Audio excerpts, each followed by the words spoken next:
Hello, here is the news of this hour from Tstv. I am Olaide Amosu. Here are some major headlines. Oyo discharges 180 COVID-19 patients. Record 66 new cases. Lagos to build International Infectious Disease Research Center.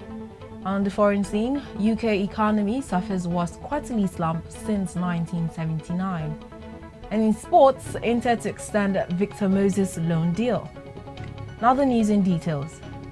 180 coronavirus COVID-19 patients have been successfully treated and discharged from the isolation facility in Oyo State.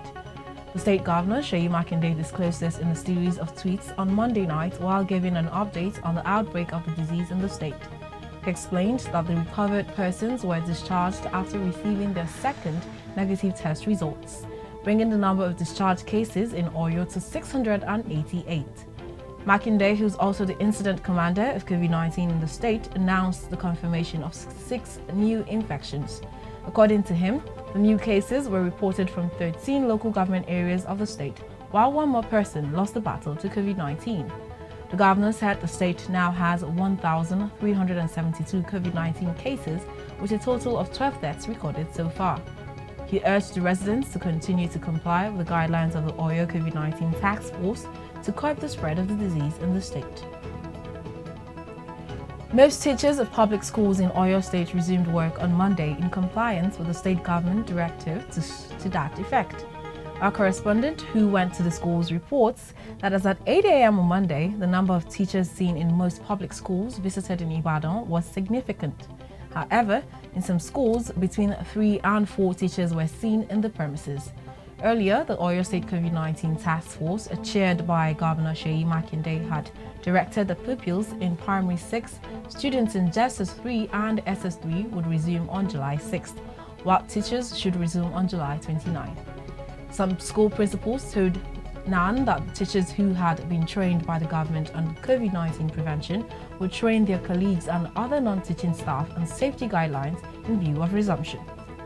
Mrs. Folashade Ayodele, Vice Principal of an Islamic high school, said that school resumption on July 6th was feasible with the cooperation of other stakeholders in education, especially the Parent Teachers Association. Lagos State Governor Babajide Sanwo-Olu has unveiled plans to construct an International Infectious Disease Research Center at the Mainland Infectious Disease Hospital, Yaba, as part of his administration's response and infectious disease preparedness in post-pandemic era. Sanwo-Olu stated this at the official inauguration of 150-bed Mainland Infectious Disease Isolation Center donated by Private Sector Coalition Against COVID-19 (COVID) to the state. The governor said his administration would also erect a purpose-built doctors' quarters and permanent isolation wards to ramp up capacity for any infectious disease outbreak as part of the global master plan for the Mainland Infectious Disease Hospital, Yaba. Sanwo-Olu, however, noted that beyond putting up isolation facility for COVID-19 case management, it is important for citizens to understand the need to take responsibility against the pandemic. Commissioner for Health, Prof. Akin Abayomi, explained that the facility has a fully contained PCR laboratory, a routine laboratory, a bouquet of administrative and ancillary facilities, a water treatment plant, a waste management system, and 3 power generators for case management. Speaking during a COVID-19 briefing in Abuja, the Secretary to Government of the Federation and Chairman, Presidential Task Force on COVID-19, Boss Mustapha, said that students in graduating classes were to resume in preparation for their exams while tertiary institutions still remain closed. As of May 29th, about 11 of the local governments were in Lagos State. They were Lagos Mainland, Mushin, Etiosa, Alimosho, Akoshofe, Ikeja, Oshodi, Solo, Apapa, Amuwo, Dofin, Lagos Island, and Surulere. Others that were listed include Abuja Municipal, Taruni Kalu, Nasarawa Kano, Kastina, Maiduguri Borno, Dutse Jigawa, Oredo Edo, Bauchi, and Ado Oduota, Ogun State. Moving on to the foreign scene, Britain's economy has suffered its biggest quarterly contraction for more than 40 years as the coronavirus pandemic slashed activity, revised official data showed on Tuesday. Gross domestic product shrank 2.2% in the first quarter, or January-March period. Compared with the prior 3 months, the Office for National Statistics said in a statement given a second estimate. The initial figure given by the ONS showed a GDP contraction of 2.0% in the first quarter, or worst reading since the global financial crisis in 2008. Second quarter data will show the full impact of coronavirus because Britain's nationwide coronavirus lockdown was only imposed on March 23rd. Recent official figures had showed UK economic activity crashed by a record 20.4% in April. Economists, meanwhile, anticipate a double-digit slump in output during the second quarter or April-June period, placing Britain in a technical recession. Israeli Prime Minister Benjamin Netanyahu warned Syrian President Bashar al-Assad on Tuesday he would be risking the future of his regime if he allowed Iran to be entrenched militarily in his country.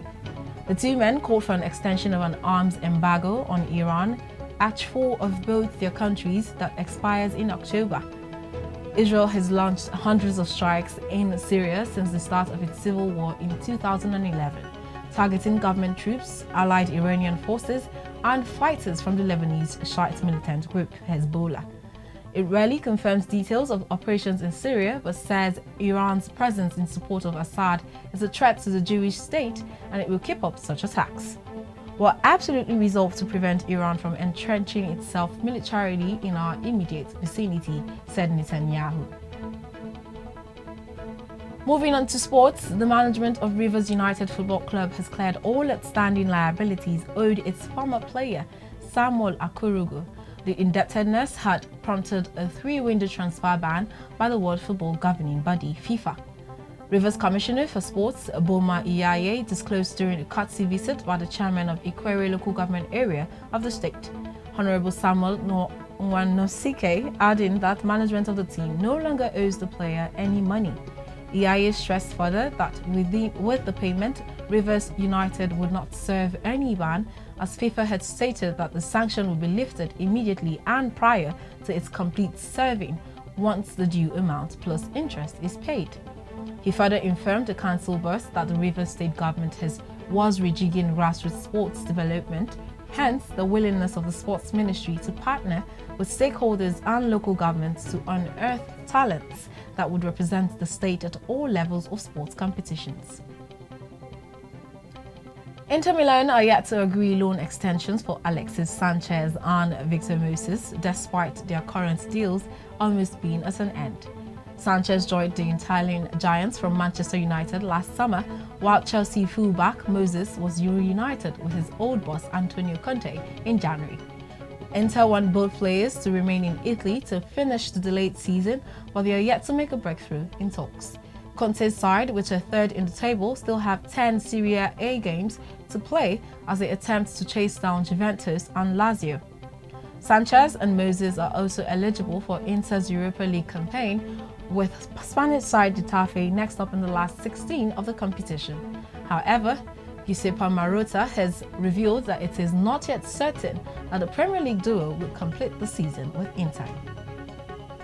With that, we've come to the end of the news. A recap of the headlines. Oyo discharges 180 COVID-19 patients, records 66 new cases. Lagos to build International Infectious Disease Research Center. And on the foreign scene, UK economy suffers worst quarterly slump since 1979. And in sports, Inter to extend Victor Moses loan deal. Please do not forget to always adhere to COVID-19 measures. The news was compiled by Mobola Badekale. I am Olaide Amosu. Good day and thank you for